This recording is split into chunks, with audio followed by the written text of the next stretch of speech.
The Titan Marching Band now prepared to leave, and we're ready now for the starting lineup, the driver introductions for tonight's race. Again, drivers, please come to the yellow line and wave at the crowd as we introduce you. Starting on the pole position, fastest qualifier, car number 69 from Kokomo, Indiana, and the Uno Chevy 2 Badger, McClellan.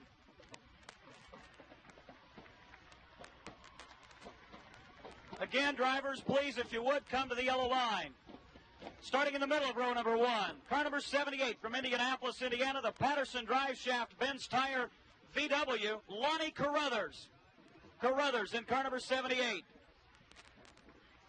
Outside of row number 1, car number 44 from Winchester, Indiana, the Armstrong Mold Volkswagen, Greg Leffler. Leffler in car number 44. The second row, from Fort Collins, Colorado, the Hirsch Trucking VW, car number 1, fourth starting spot, Mike Gregg. Come on, drivers, we need you down in front of the start-finish line, please. The middle of the second row, car number 43, also from Winchester, Indiana, the Armstrong Mold Volkswagen, Sherman Armstrong Jr. Outside of row number 2, car number 57, from Columbus, Ohio, the Columbus Speedway Tarpco Mini Performance VW, Jeff Nuckles. The third row, car number 61, Mr. Midget. Seventh starting position from Lebanon, Indiana, the Roush Trucking Volkswagen, Mel Kenyon.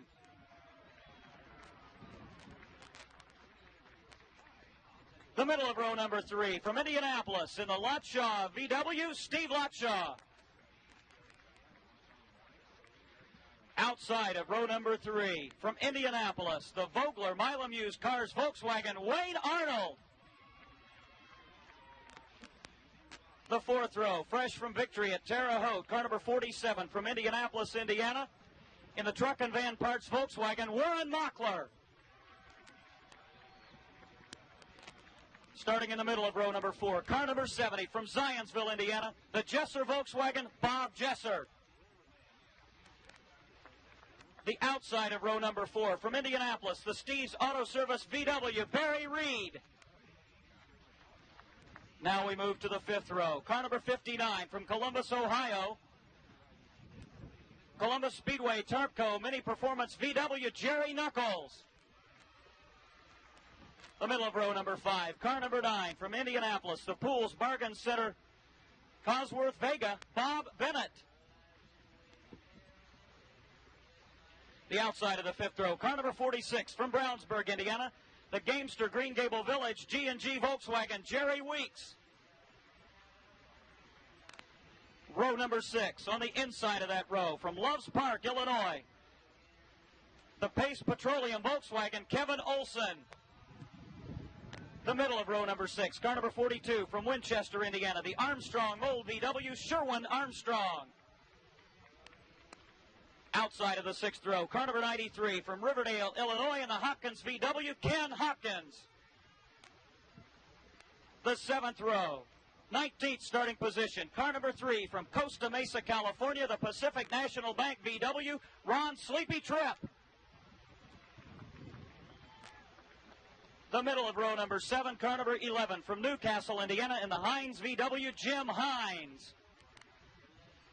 Outside of row number 7, making a late appearance this afternoon, qualifying the McClellan VW from Brownsburg, or rather from Kokomo, Indiana, Alan Brown.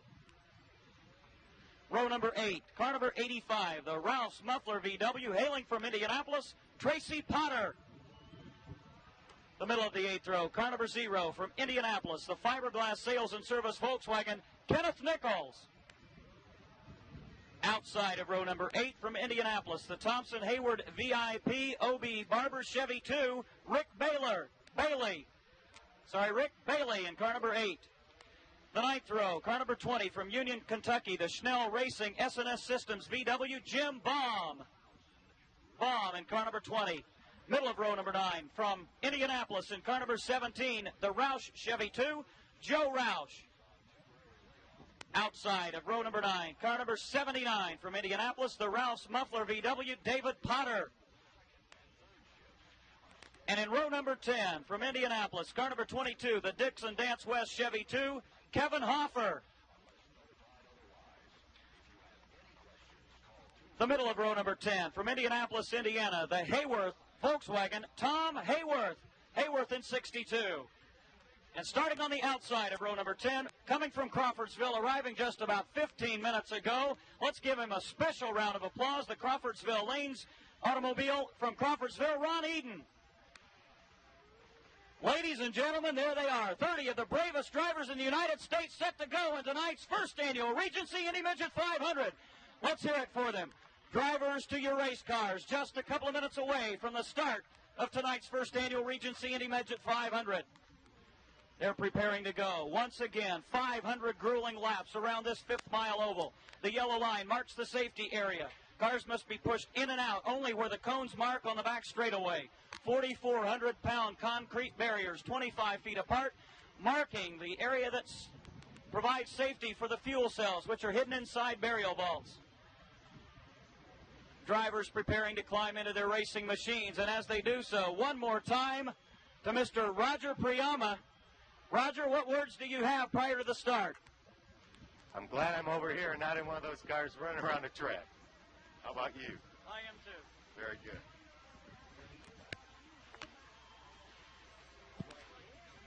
Gentlemen, start your engines. Well, there are the words. Let's go racing, gentlemen. 500 laps to the checkered flag.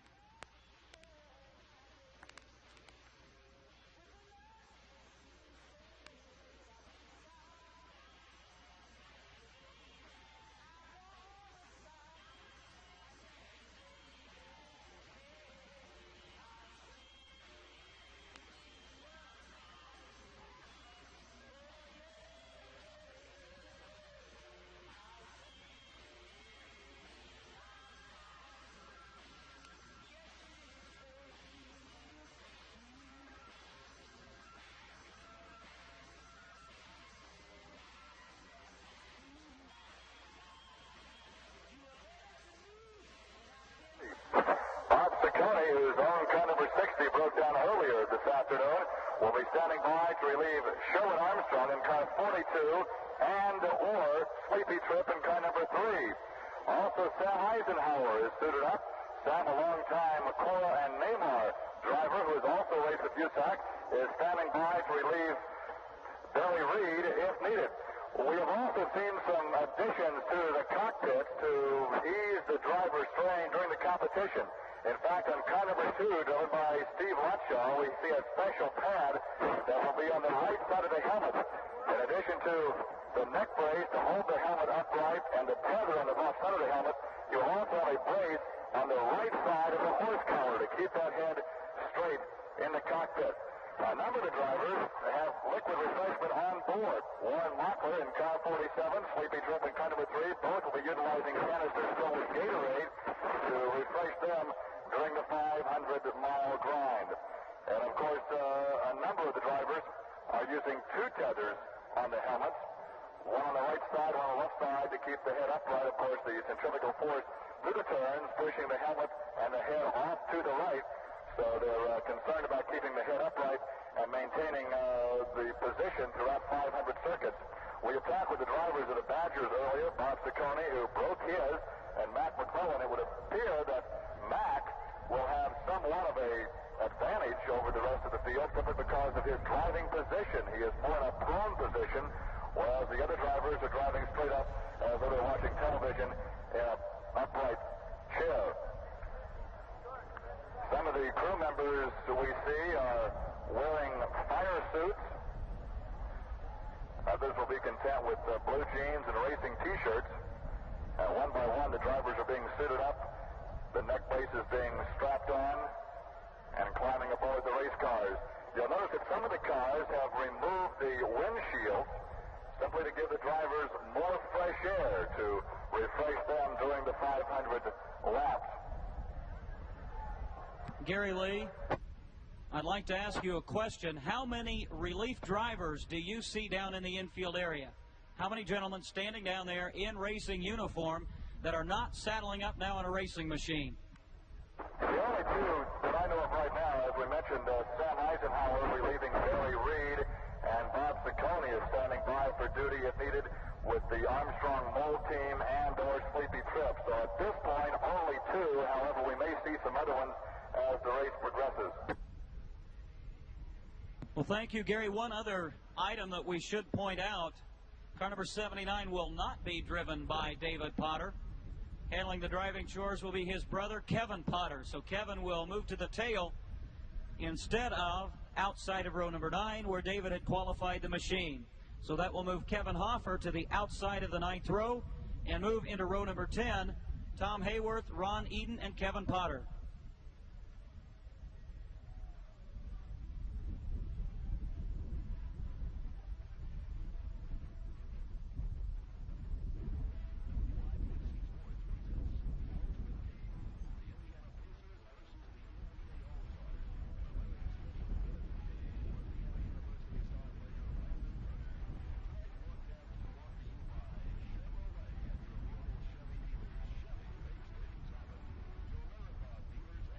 Well, again now, as everybody seems to be settling down into the racing machine, we'll run through the starting order one more time. Row number 1, McClellan, car number 69, 78, Lonnie Carruthers, and 44, Greg Leffler.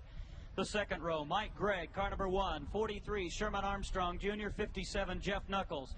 The third row, Mel Kenyon in car number 61, Steve Lotshaw, car number 2, and Wayne Arnold in car number 12. The fourth row, 47, Warren Mockler. 70 is Bob Jesser in car number 16, Barry Reed. In row 5, Jerry Nuckles in 59, Bob Bennett in 9, 46 is Jerry Weeks. In the sixth row, Kevin Olson, car number 24, 42, Sherman Armstrong, and 93, Ken Hopkins. In the seventh row, 3, Sleepy Tripp, 11, Jim Hines, and car number 10, Alan Brown. In row number 8, Tracy Potter in 85, 0, Kenneth Nichols, and 8, Rick Bailey. In the ninth row, Jim Baum in car number 20, 17, Joe Roush, and now Tom Hayworth in car number 62. And in row number 10, it'll be Kevin Hoffer in 22, Ron Eden in car number 77, and Kevin Potter in car number 79.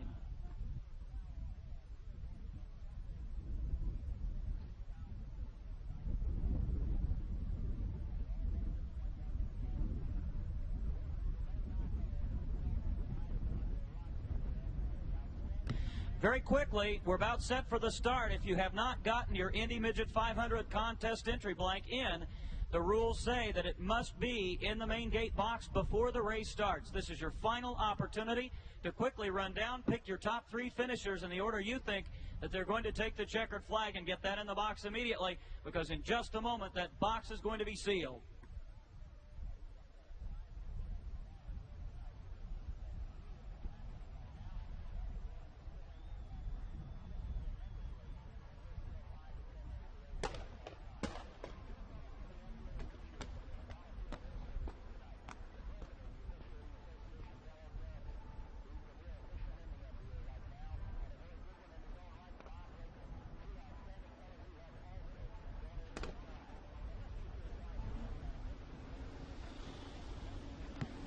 First 2 machines away. Warren Mockler's car number 47, number 42, Sherman Armstrong. Now being shoved off is 93, Ken Hopkins.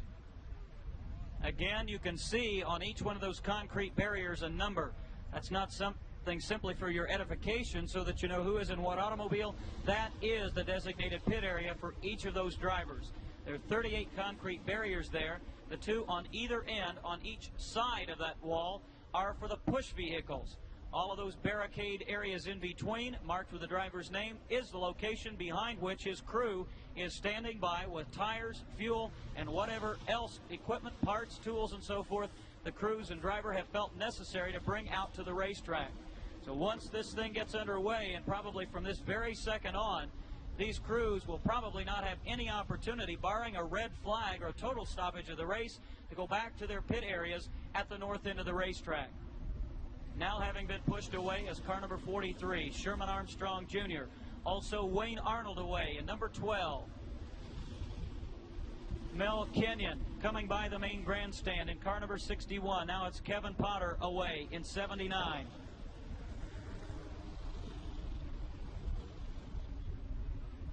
Probably the biggest concern about this race was scoring, and the USAC officials bringing their finest. Art Graham and his crew from the Indianapolis Motor Speedway here tonight to do the scoring. These same folks were with us last Saturday night, observing, watching, and taking notes on what was done during our 3-hour figure 8 endurance race, and hopefully they've learned a little something about what or something that can assist them tonight in this short track event, one in which these drivers get around this short oval in about 12 seconds.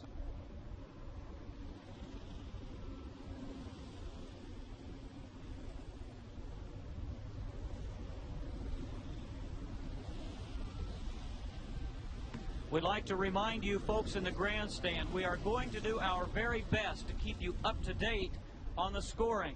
But we must reinforce the fact that anything you see on the electronic scoreboard or anything that we tell you over the PA system is going to be unofficial.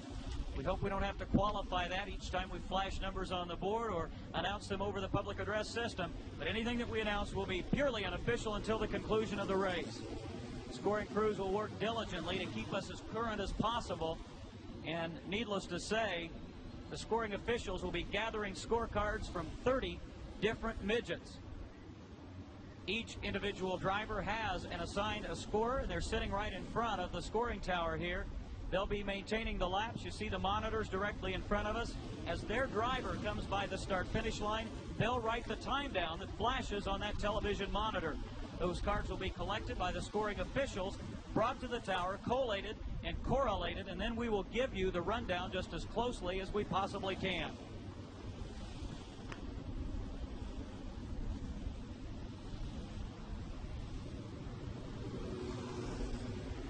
Gary Lee, if you were in the cockpit of a midget and you've done some race driving yourself, what's going through your mind right about now?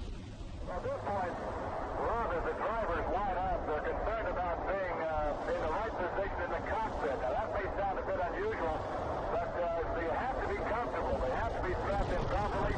Many of these drivers drive with what we call loose reins. They're not strapped in what I would call well. In most cases, however, they like to have it cinched up as tight as possible. They're checking all the gauges, and of course, they're concerned about the start of the race. At this point, they have to first find their proper lineup, and that can take some time when we're talking about 33 midgets on a full track like this. Once they're in position, once they're ready for the parade lap and the pace lap, it's a matter of mind control. They block out everything else, thinking totally at the start of the race. For many of these drivers, their greatest concern is not going the distance, it's getting through the first 3 or 4 laps. As we heard from the drivers' meeting, these drivers were told by Roger McClellan, the director of racing competition for USAC, to use their head. They cannot win the race on the first turn. They cannot win the race on the first lap.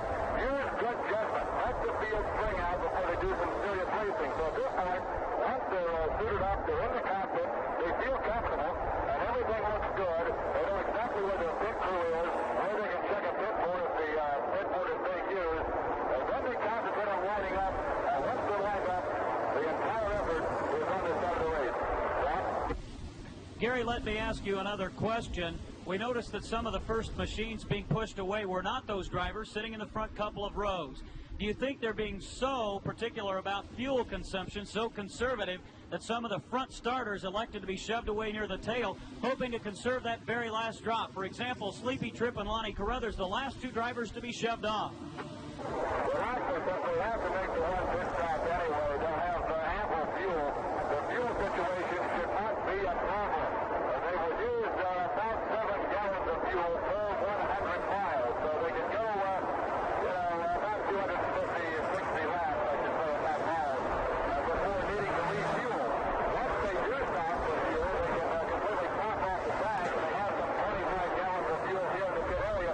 So the fuel consumption should not be a problem, no matter whether they're first to be pushed off in the last. Thank you, Gary. Gary now will just be standing by in the pit area waiting for the developments, and he'll probably be providing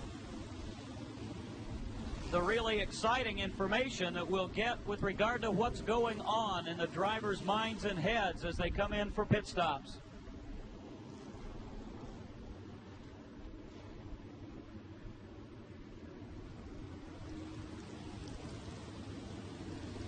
All 30 midgets away, and it looks like they're now beginning to form up. In just a couple of laps, we hope to have the flying start of the Regency Indy Midget 500, the first annual Regency Indy Midget 500. It's a couple of minutes after 8 right now. most people feel it's going to take probably just a bit over 3 hours to complete 500 laps. Although nobody wants to see any problems with any of the race cars, it might be a blessing to have a couple of stoppages of this race for the benefit, the physical benefit of these race drivers. Many of them have never gone anything like this kind of distance. The longest race that's been run at the Speedrome by these midgets this season, 100 laps on a couple of occasions.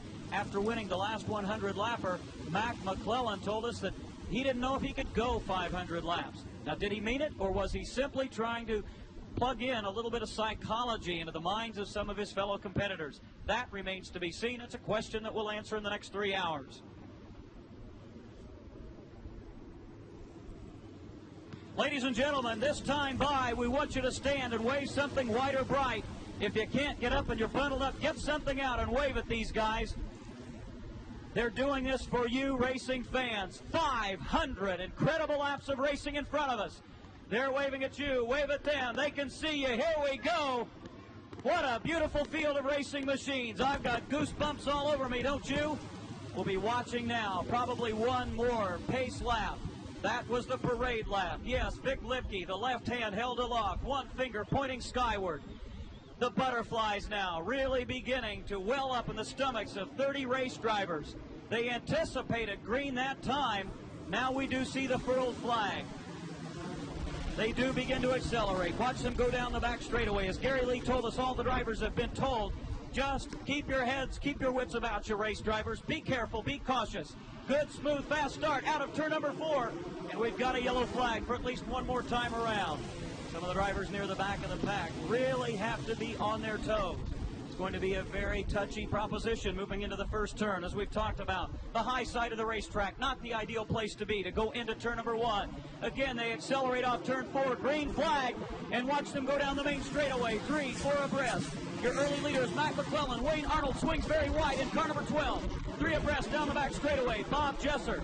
And now Bob Bennett on the high side, car number 9, the first one to move out to the wide side of the racetrack to try to make some progress. McClellan leads lap number 1. Behind him, it's Lonnie Carruthers in 78. Riding third, Mike Gregg in car number 1. Then it's Greg Leffler in 44. 61, Mel Kenyon already in 5th position. Mel started 7th. 6th now is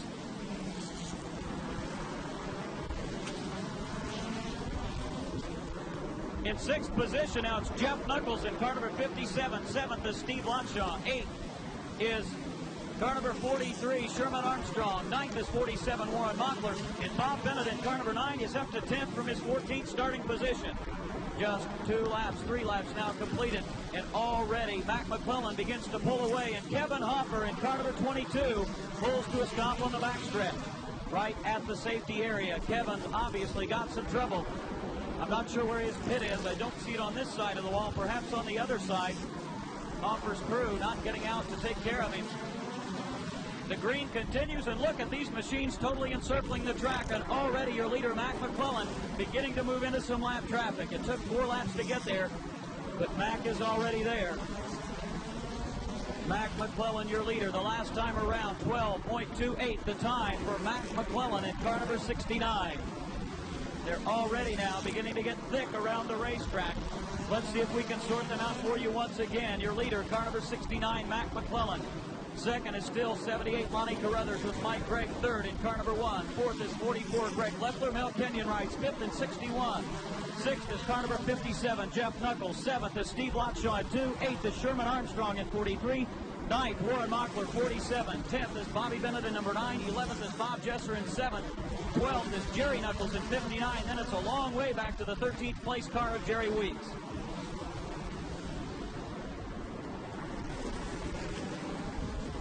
Well, Danny Bogard, at this early stage of the race, you've got to be impressed with the patience that these gentlemen displayed at the start of this race. And we've got somebody upside down. Robin, it's Greg Leffler getting upside down right in front of Mel Kenyon, I believe it is. Right in front of Mel Kenyon, right between turns 3 and 4. It did not look like a violent flip. And it looks like we're going yellow for the time being. One rule that came out for this particular race is that, unlike normal races, we would not automatically go red if a car got upside down. In this case is a prime example. Greg is out of the car, has righted it himself, obviously is not hurt. Well, he turned the car over, as you said, all by himself. Mel Kenyon now being shoved. I don't think there's any damage to car number 61. I'm not sure. His crew is out there assisting him. Will they take him off the racetrack, or will they simply bring a push vehicle out to give him a restart? Greg Leffler might even be able to restart this race. I'm not sure, though, because I do see something lying alongside the racetrack. We'll just have to wait and see. Now Mel Kenyon being pushed back to his pit area.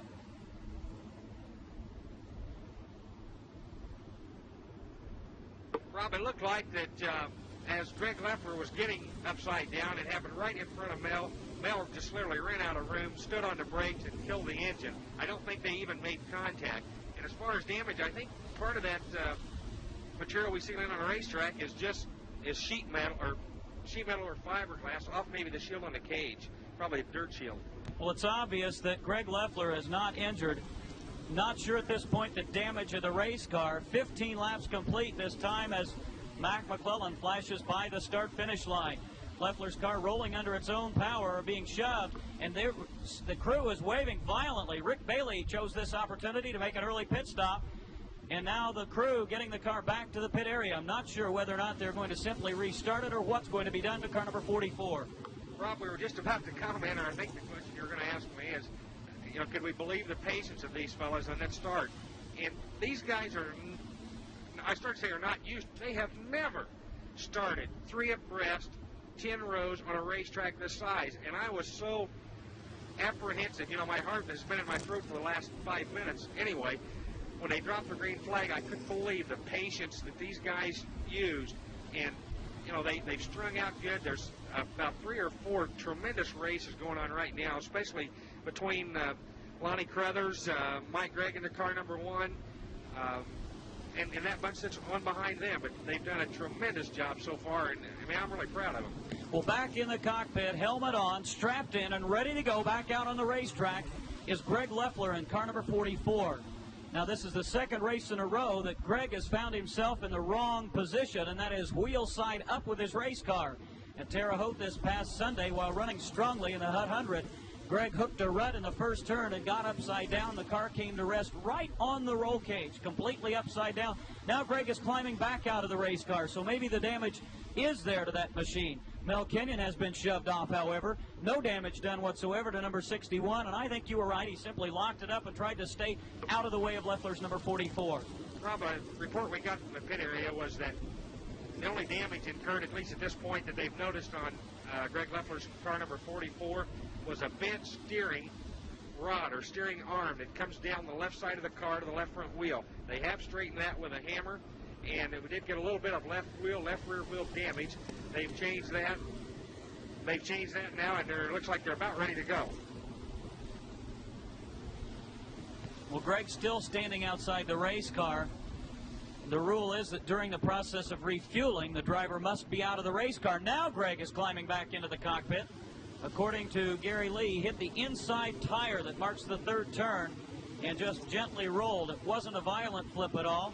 Fortunately, nobody else involved save the stopped race car of Mel Kenyon, who simply was trying to avoid collision with the flipped number 44 of Leffler. Let's try to set up the top 4 or 5 for you as they flash by, completing lap number 23. McClellan has led since the start in 69. Second is number 78, Lonnie Carruthers. Riding third, Mike Gregg in car number 1. Fourth is Jeff Nuckles in 57. Fifth is number 2, Steve Lotshaw. And sixth is car number 43, Sherman Armstrong, as we go back to green flag racing.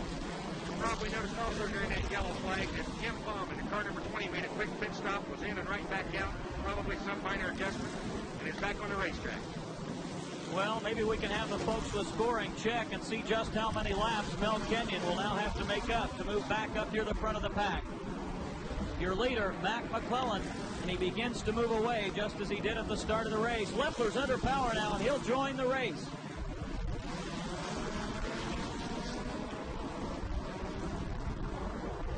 Lonnie Carruthers still able to hold off Mike Gregg, who's challenging, riding now in the third spot. Fourth is Jeff Nuckles, and now Carruthers and Gregg begin to put just a bit of daylight between themselves and Nuckles, and then it's an even longer distance back to the 5th place automobile or 4th place automobile, car number 2, Steve Lotshaw. And Rob, as we look back, it must be probably 10th, 11th, 12th spot back in there, but starting with about Sherman Armstrong, Warren Mockler, Jerry Weeks, Bobby Bennett, Bob Jesser, Sleepy Tripp, and the whole bunch back there are having a tremendous race. Unbelievable racing going on. Look at them banging and bumping. At 59, Jerry Nuckles briefly back on the back two wheels of his race car, almost doing a wheelie. Looked like a horse prancing on the two back legs. The number 59 comes back down on the racetrack, still under power. And now Bob Jesser is briefly bumped with car number 46, Jerry Weeks. Jesser continuing to ride on the high side, as is Weeks in car number 46. But a whole mess of cars, and look who's right at the tail of them. It's your leader, car number 69, McClellan. Now we'll get a chance, Danny, to see just how well that Badger performs under the able guidance of McClellan.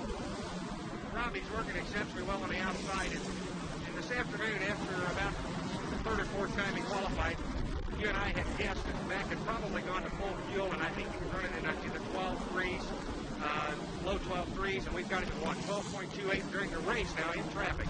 Well, he is in heavy traffic, and all we can do now is hold our breath for the sake of our leader, McClellan, in car number 69. And I'm a little bit surprised to see him running that fast that early in the race. But I also know McClellan. He's a very heady, patient, careful race driver, and he wouldn't run that pace, Danny, if he didn't feel like he was capable of maintaining it and that the car was capable of maintaining it. Now we look back through the pack as McClellan continues to move up through slower automobiles. It's still Carruthers second, third Mike Craig, and fourth Jeff Nuckles, the only machines really within striking distance at this early stage of the race. Rob, we've just been informed unofficially, of course, that Mel Kenyon is down 4 laps. Now that sounds like an awful lot right now, but you got to keep in mind that during a normal pit stop, these guys are going to lose about 5 or 6 or even 7 laps.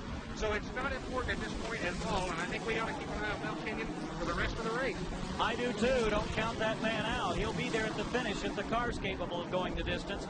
Rick Bailey has made his second pit stop in car number 8. We've been told that it's the left front radius rod on Bailey's car that's giving him problems. They've repaired that, and for the second time, Rick Bailey now will be shoved out of the pit area. Car number 22, we've been informed, the Dixon Dance West Chevy 2 of Kevin Hopper is having a tie rod replaced. So apparently got together with another race car and bent a front tie rod. We continue to see traffic in a couple of locations around the racetrack. A couple of guys running out in the open, including Steve Lotshaw, who's in 5th position. But for the most part, your leaders and several packs of cars are located around the racing facility. We search for McClellan now. He is continuing to run through traffic and having a much easier time of it than is his nearest pursuer, Lonnie Carruthers. For the normal weekly fans and the stock car fans that are here tonight, they've got to be really impressed with Wayne Arnold. He's tucked right in behind Bob Jesser, and he's driving the 12 car or the 2 car of Rich Vogler, and it looks like he's been here for the last 25 years. As you mentioned it, Arnold goes right around Jesser on the low side. Now at the start, Wayne Arnold swung car number 12 very wide in the first turn. It appeared that he was trying to get out of the way of traffic. I think that's probably a strategy for Wayne. He did that in his first race here at the Speedrome in a midget. Swung wide and said, I'm not going to be the one to cause any problems. It's a sportsmanlike gesture, but it also paid off as Arnold now is beginning to move his way through the pack. Another guy that we should begin to keep our eyes on as we count back now with Lotshaw in 4th. 5th is Sherman Armstrong. 6th is Warren Mockler. 7th is Bob Bennett. And look who's in 8th position. He started clear back in 19th. Sleepy Tripp, car number 3, has worked his way, now Danny, all the way up to the 8th running position on the racetrack.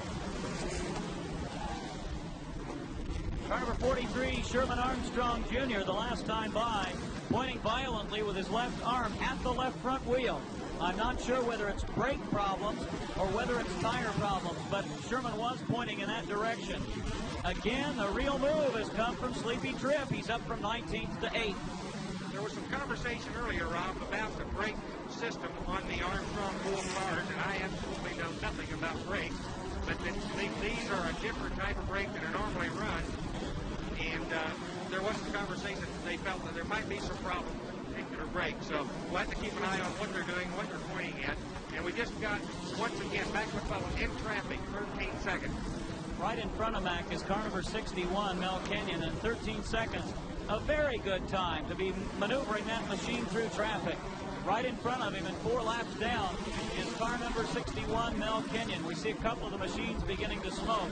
But again, as we sort them out, it's McClellan pretty much in a race of his own at this early point in the race. About half a lap back is the second place car number 78 of Lonnie Carruthers. with Mike Gregg third in car number 1. Fourth is Jeff Nuckles in car number 57, and he's beginning to fade just a bit. Closing on Jeff is number 2, Steve Lotshaw, who runs in 5th spot. 6th is car number 24, Kevin Olson. 7th is 47, Warren Mockler. 8th is Sherman Armstrong at 42. 9th is 47, Warren Mockler, and now Sleepy Tripp has lost a couple of spots that he had earlier gained. Rob, one thing that I'm really impressed with is we're now 55 laps into this race, and a little less, if my making out here is right, 10 minutes, and the attrition rate is nil. Kevin Hoffer went out early with some kind of problem. We've lost one car in 55, coming up on 56 laps in 10 minutes, and these guys are not taking their time. Well, I don't know whether or not Kevin Hoffer is out of this for the duration of the race or not. We're operating under the yellow. Not sure at this point the reason. We look around the racetrack, and I see what it is now. One of the tires that is attached to the racing surface to mark the infield from the racing surface itself has come loose over in turn number 3. So probably a much-needed respite for the drivers as they get a chance to rest. Gary Lee, if you can hear us, we're just about ready to go to you for your observations at this point. Gary, I'm not sure if you can hear us. If you can, let us know what you see from your point of view down in the pit area at this juncture in the race. Gary? I think it is. They are aware. There's a tight battle for second between Mike Gregg in number 1 and Ronnie Carruthers in 78.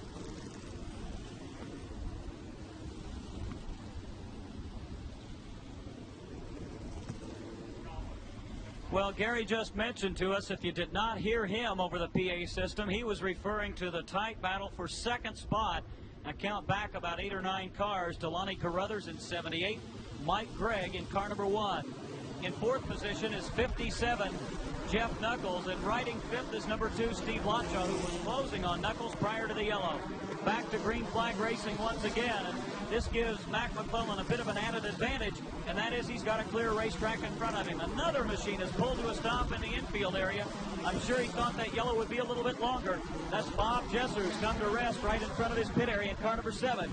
They're checking the front end of that automobile, and we see Bob gesturing down there. It's obviously a handling problem of some sort, Danny.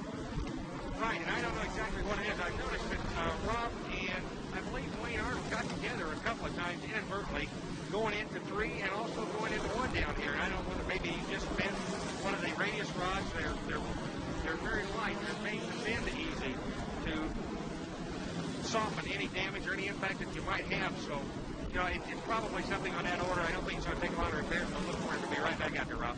Another driver moving into the pit area, car number 79, Kevin Potter. It doesn't look good, the speed at which he's coming in. It's apparent that his crew was not prepared. I think Potter's pit area is on the other side, on the backstretch side, and he's just coming to a stop at the end of the barricade. So obviously some problems with car number 79. At the end of 60 laps, let's run down the top 10. Car number 69, Matt McClellan, of course, your leader. He took the lead at the drop of the green flag and has been out in front ever since then. Riding second, car number 78, Lonnie Carruthers. Third, Mike Gregg in number 1. Fourth was Jeff Nuckles in car number 57. Fifth was 2, Steve Lotshaw. Riding in 6th position was car number 47, Warren Mockler. 7th was 43, Sherman Armstrong. 8th, car number 9, was Bob Bennett.